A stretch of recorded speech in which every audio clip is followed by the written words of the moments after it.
Hi there! Are you looking for some tips on how to make your classroom instructions very effective? If yes, then you need to watch this video. If you wonder why your students are not following the instructions, the primary reason might be your instructions were not clear in the beginning, or they haven't heard them in the first place. If you follow these tips I'm presenting now, your instructions will be much more better, and your students will do the task appropriately. Number one, make sure that you have the attention of your class before you start giving instructions. This is actually very important because you might notice that some of your students are not following. Some of them may be busy chatting with their friends, others might be absent-minded. So you definitely want to give their attention before you start giving instructions. One way in which you can do this is to teach your students about attention getters. For example, the magic hand. The magic hand works almost in every class. All what you have to do is that next time when you stand in front of your students is to put your hand up and tell to your students that whenever I put my hand up, it means that I want your attention. So with time, they will associate your hand with silence. Or you could use another attention getter, like for example, you could just say class and your students will have to respond yes, and you could do this many times.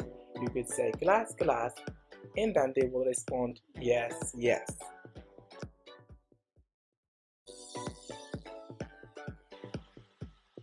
Number two, don't hand out the materials to your students before you finish the instructions, because when you do so, your students will simply try to read the questions and say what's in there. So their focus will be completely on the handout and not on you. So next time, finish your instruction first and then give the handouts to your students. Number three, set the time for the task so that students will know when to stop. When you set the time, your students will realize that they may be running out of time if they are chatting with their partner. And it's better if you have a timer so that your students will see how much time left for them.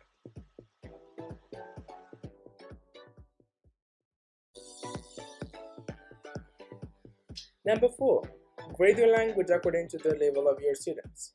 When you deal with advanced learners, it's not like when you deal with beginners. With beginners, you may want to write the instructions on the board, or you could use more of your body language, because this will help your students to recognize what you are saying and know what to do. Number five, avoid using the following expressions in your class, such as do you understand? Is it clear? When you ask your students do you understand, they simply will give you the answer that will satisfy you, which is yes. Instead, you could use the ICQ, which is the instruction checking questions. Ask your students to give you examples. So instead of saying do you understand, you test your students and check for yourself whether they really understood or not. Last but not least, monitor to see if students are following the instructions. Don't just give the instructions and sit down on your desk. You need to check and monitor and see if students are really working on the task or not. You might be surprised that some of your students are drawing something on their notebook instead of working on the task. I hope you have learned something from this video, and bye-bye for now.